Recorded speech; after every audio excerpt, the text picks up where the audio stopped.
Bonjour, installez-vous confortablement, prenez une petite tasse de thé et la vidéo va commencer. Bonjour à tous, c'est Citrouille et on se retrouve pour la toute première vidéo de notre chaîne YouTube avec un éclairage absolument magnifique.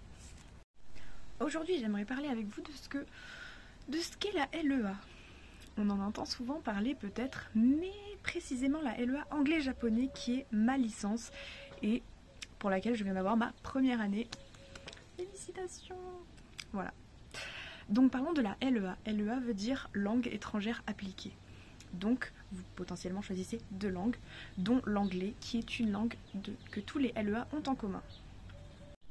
Pour ma part, la seconde langue est le japonais.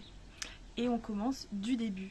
Pour certaines langues, vous allez déjà commencer, comme si par exemple vous faites LEA anglais-espagnol, vous avez déjà les bases du collège et du lycée, donc vous n'avez pas besoin de recommencer de zéro. Vous allez juste continuer avec un minimum de niveau qui est demandé au début de la LEA.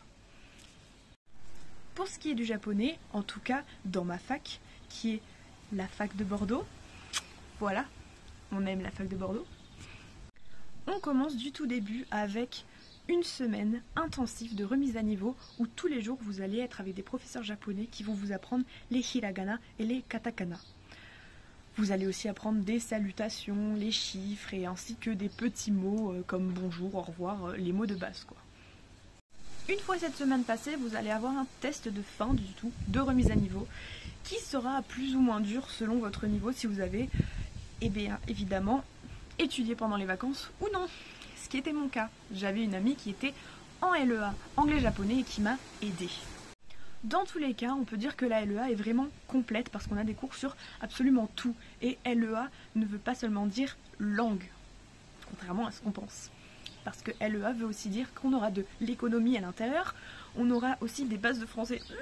Qu'est-ce que je déteste les bases de français.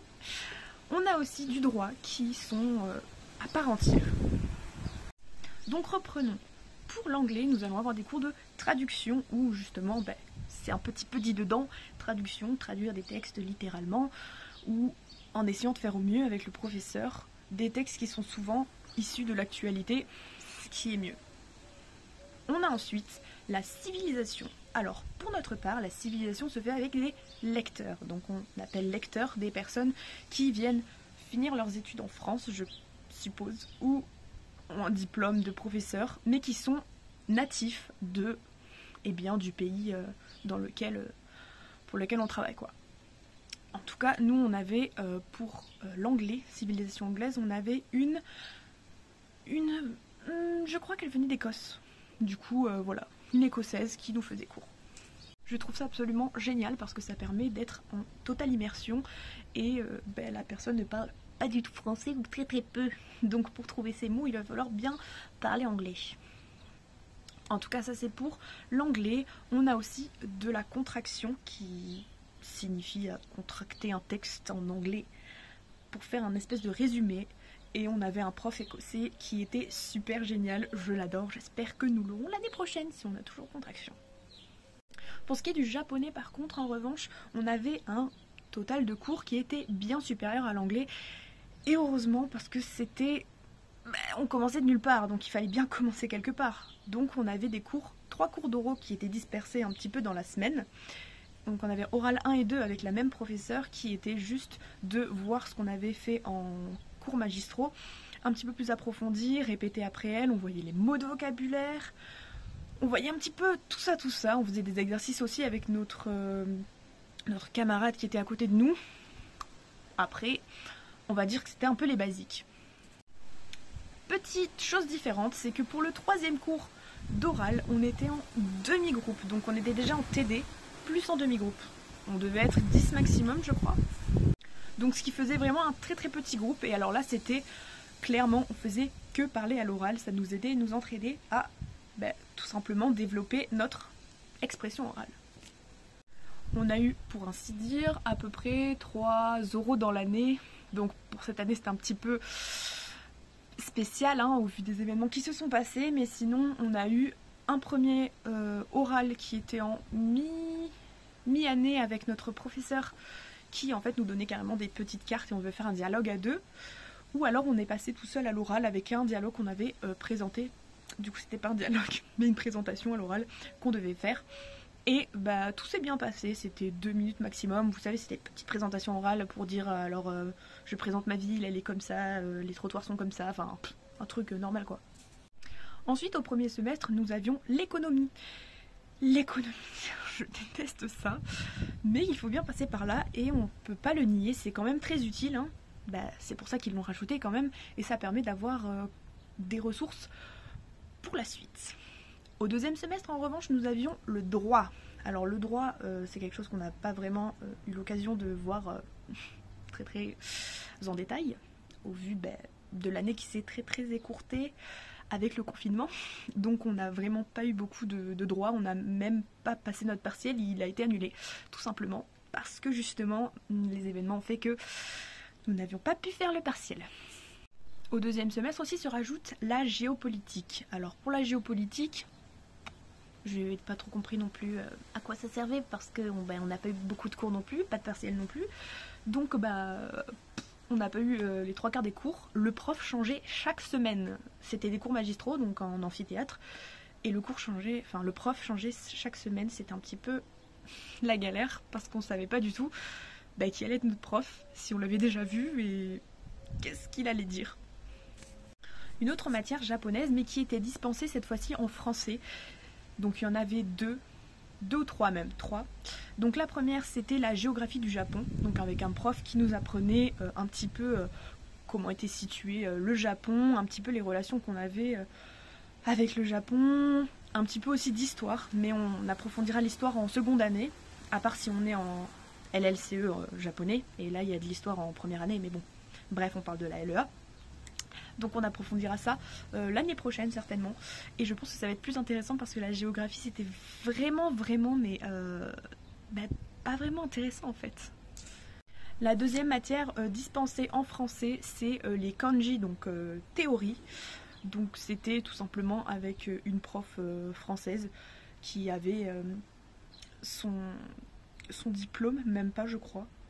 Elle était en train de passer son diplôme et en fait elle nous faisait du coup défiler les caractères japonais, donc qui sont appelés kanji, qui sont très difficiles, mais une fois qu'on les connaît, eh bien ça paraît tout de suite plus simple et on a l'impression d'un petit peu être au point.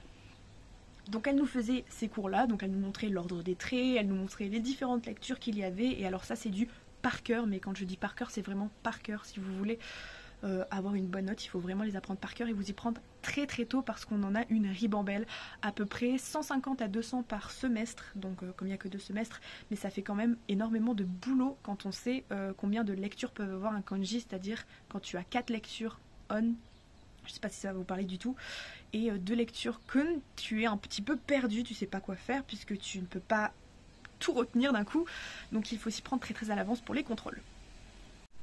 Et la troisième, évidemment non moindre, des matières qu'on avait en français, mais des matières japonaises qu'on avait dispensées en français, c'était la structure de la phrase. Alors cette matière, je n'ai pas du tout compris la matière.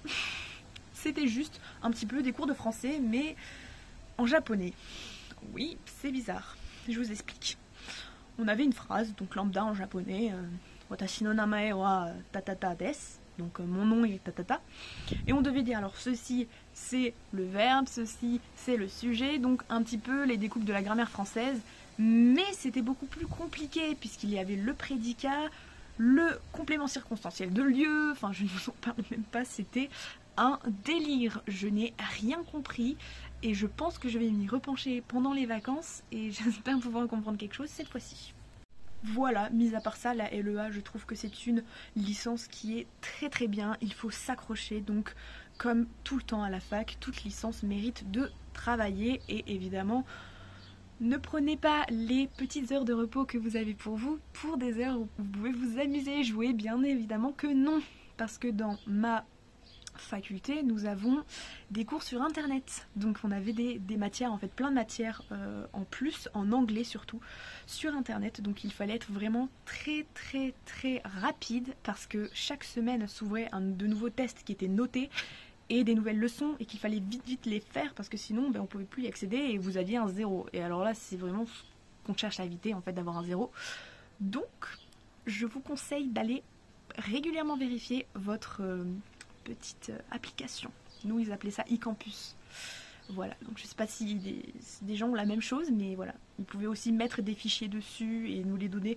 Mais alors cette plateforme est très souvent en maintenance, donc si vous aviez prévu un créneau horaire, vérifiez un petit peu à l'avance parce qu'on peut se retrouver en pleine maintenance alors que c'est le seul créneau horaire qu'il vous reste. Eh bien je crois qu'on a fait le tour pour tout ce qui était la première année de la LE1, en tous les cas.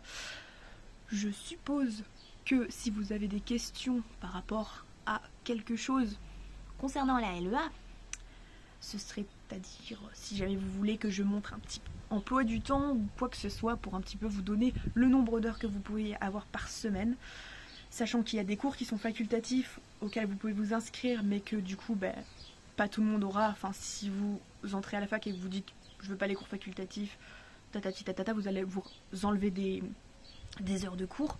Donc mon emploi du temps ne ressemblera pas forcément au vôtre. Voilà, mais je peux vous montrer quand même un emploi du temps. Vous mettre un petit lien dans la description pour une petite image qui vous montre un petit peu à quoi ressemblerait un emploi du temps d'une personne en LEA, anglais-japonais. Dans tous les cas, du coup, n'hésitez pas à poser vos questions dans les commentaires, à mettre un petit j'aime à la vidéo et à partager, à vous abonner aussi, ça me ferait très plaisir. Dans tous les cas, prenez soin de vous et je vous dis à la prochaine.